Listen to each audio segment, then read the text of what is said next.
ಉತ್ತರ ಕರ್ನಾಟಕದ ಸ್ಪೆಷಲ್ ಆದಂಥ ಕಡಲೆ ಸೊಪ್ಪಿನ ಪಲ್ಯನ ಮಾಡ್ತಾ ಇದ್ದೀನಿ. ಚಳಿಗಾಲದಲ್ಲಿ ಈ ಸೊಪ್ಪು ಸಿಗುತ್ತೆ. ಇದರಿಂದ ಪಲ್ಯನ ಮಾಡ್ಕೊಳ್ಳಿ. ರೊಟ್ಟಿ ಜೊತೆ ತುಂಬಾ ಟೇಸ್ಟಿಯಾಗಿರುತ್ತೆ. ಹಾಯ್ ನಮಸ್ಕಾರ ಎಲ್ಲರಿಗೂ ವೆಲ್ಕಮ್ ಟು ಮೈ ಚಾನಲ್. ಚಾನಲನ್ನು ಹೊಸದಾಗಿ ನೋಡ್ತಾ ಇದ್ರಿ ಚಾನಲನ್ನು ಸಬ್ಸ್ಕ್ರೈಬ್ ಮಾಡ್ಕೊಳ್ಳಿ, ಬೆಲ್ ಐಕನನ್ನು ಪ್ರೆಸ್ ಮಾಡ್ಕೊಳ್ಳಿ. ನಾನು ಹಾಕಿದ ವಿಡಿಯೋಸ್ ನೋಟಿಫಿಕೇಷನ್ ನಿಮ್ಗೆ ಸಿಗುತ್ತೆ. ಇಲ್ಲಿ ನಾನು 250 ಗ್ರಾಮಷ್ಟು ಕಡಲೆ ಸೊಪ್ಪನ್ನು ತೊಗೊಂಡಿದ್ದೀನಿ. ಇದನ್ನು ಸರಿಯಾಗಿ ಕ್ಲೀನ್ ಮಾಡಿ ತೊಗೊಂಡಿದ್ದೀನಿ. ಈಗ ಇದನ್ನು 2-3 ಸಲ ನೀರಿನಲ್ಲಿ ಹಾಕ್ಕೊಂಡ್ಬಿಟ್ಟು ವಾಶ್ ಮಾಡ್ಕೊಳ್ಳಿ. ವಾಶ್ ಮಾಡ್ಕೊಂಡಿರುವಂತಹ ಪಲ್ಯನ ಒಂದು ಸ್ಟ್ರೈನರ್ಗೆ ಹಾಕ್ಕೊಂಡ್ಬಿಟ್ಟು ಇಟ್ಕೊಳ್ಳಿ. ಎಕ್ಸ್ಟ್ರಾ ಇರುವಂಥ ನೀರೆಲ್ಲ ಹೋಗಿಬಿಡುತ್ತೆ. 5-6 ಬೆಳ್ಳುಳ್ಳಿಯನ್ನು ತೊಗೊಂಡಿದ್ದೀನಿ. 5 ಹಸಿಮೆಣಸಿನ್ಕಾಯಿನ ತೊಗೊಂಡಿದ್ದೀನಿ.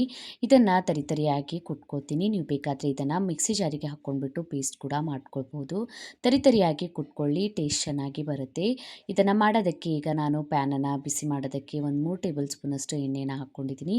ಎಣ್ಣೆ ಬಿಸಿಯಾಗಿದ್ದ ಮೇಲೆ ಇದಕ್ಕೆ ಈಗ ನಾನು ಜಜ್ಕೊಂಡಿರುವಂತಹ ಬೆಳ್ಳುಳ್ಳಿ ಮತ್ತು ಹಸಿಮೆಣಸಿನ್ಕಾಯಿನ ಹಾಕ್ಕೊಳ್ತಾ ಇದ್ದೀನಿ. ಹಾಕ್ಕೊಂಡ್ಬಿಟ್ಟು ಸರಿಯಾಗಿ ಫ್ರೈ ಮಾಡ್ಕೊಳ್ಳಿ. ಖಾರ ನೀವು ನಿಮ್ಗೆ ನೋಡ್ಕೊಂಡ್ಬಿಟ್ಟು ಖಾರ ಕಡಿಮೆ ಜಾಸ್ತಿ ಇದರೊಳಗೆ ನೀವು ಹಾಕ್ಕೊಳ್ಬೋದು. ಸರಿಯಾಗಿ ಸ್ವಲ್ಪ ಈ ರೀತಿ ಫ್ರೈ ಮಾಡ್ಕೊಳ್ಳಿ.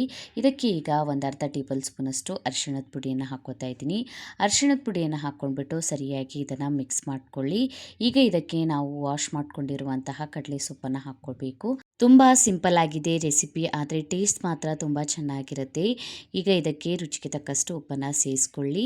ಉಪ್ಪನ್ನು ನೋಡ್ಕೊಂಡ್ಬಿಟ್ಟು ಸೇರಿಸ್ಕೊಳ್ಳಿ. ಸ್ವಲ್ಪ ಈ ಪಲ್ಯ ಉಪ್ಪಾಗಿರುತ್ತೆ, ಅದಕ್ಕಾಗಿ ಜಾಸ್ತಿ ಉಪ್ಪನ್ನು ಸೇರಿಸ್ಕೊಳ್ಬೇಡಿ. ಸರಿಯಾಗಿ ಇದನ್ನು ಈ ರೀತಿ ಮಿಕ್ಸ್ ಮಾಡ್ಕೊಳ್ಳಿ. ಒಂದ್ಸಲ ಇದರೊಳಗೆ ನೀರೇನು ಹಾಕೋದು ಬೇಡ. ಪಲ್ಯದಲ್ಲಿರುವಂತಹ ನೀರಿನಿಂದಲೇ ಈ ಸೊಪ್ಪು ಬೇಯಬೇಕು. ಈಗ ಇದ್ರ ಮೇಲೆ ಲಿಡ್ಡನ್ನು ಕ್ಲೋಸ್ ಮಾಡಿ ನಡ್ಬರ್ಕ ಒಂದ್ಸಲ ನೀವು ಇದನ್ನು ಮಿಕ್ಸ್ ಮಾಡ್ಕೊಳ್ಳಿ. ಅಂದರೆ ಸರಿಯಾಗಿ ಬೇಯುತ್ತೆ ಮತ್ತು ಕೆಳಗಡೆ ಅಂಟ್ಕೋದಿಲ್ಲ. ಇದನ್ನು ಪೂರ್ತಿಯಾಗಿ ಡ್ರೈ ಆಗೋವರೆಗೂ ನಾವು ಬೇಯಿಸ್ಕೊಳ್ಬೇಕು. ನೋಡಿ, ಈಗ ಪಲ್ಯ ರೆಡಿಯಾಗಿದೆ. ಗ್ಯಾಸ್ ಫ್ಲೇಮನ್ನು ಆಫ್ ಮಾಡ್ಕೊಂಡಿದ್ದೀನಿ. ಈ ರೀತಿ ಪಲ್ಯ ಪೂರ್ತಿಯಾಗಿ ಡ್ರೈ ಆಗಬೇಕು. ಈ ರೀತಿ ಈಗ ಈ ಪಲ್ಯ ರೆಡಿಯಾಗಿದೆ. ಜಾಸ್ತಿ ಮಸಾಲೆಯನ್ನು ಬಳಸಿಲ್ಲ, ಆದರೂ ಕೂಡ ರೊಟ್ಟಿ ಜೊತೆ ತುಂಬಾ ಟೇಸ್ಟಿಯಾಗಿರುತ್ತೆ. ಚಳಿಗಾಲದಲ್ಲಿ ನಿಮಗೇನಾದರೂ ಈ ಸೊಪ್ಪು ಸಿಕ್ಕಿದ್ರೆ ಒಂದ್ಸಲ ಟ್ರೈ ಮಾಡಿ ನೋಡಿ. ಕಮೆಂಟ್ ಒಳಗೆ ತಿಳಿಸಿ ವಿಡಿಯೋ ಹೇಗೆ ಅನ್ನಿಸ್ತಂತ. ವಿಡಿಯೋ ಇಷ್ಟ ಆಗಿತ್ತಂದರೆ ವಿಡಿಯೋಗೊಂದು ಲೈಕ್ ಮಾಡಿ, ಫ್ಯಾಮಿಲಿ ಮತ್ತು ಫ್ರೆಂಡ್ ಜೊತೆ ಶೇರ್ ಮಾಡ್ಕೊಳ್ಳಿ. ಇದೇ ರೀತಿಯ ವೀಡಿಯೋಸನ್ನು ನೋಡೋದಕ್ಕೆ ಚಾನಲನ್ನು ಸಬ್ಸ್ಕ್ರೈಬ್ ಮಾಡ್ಕೊಳ್ಳಿ.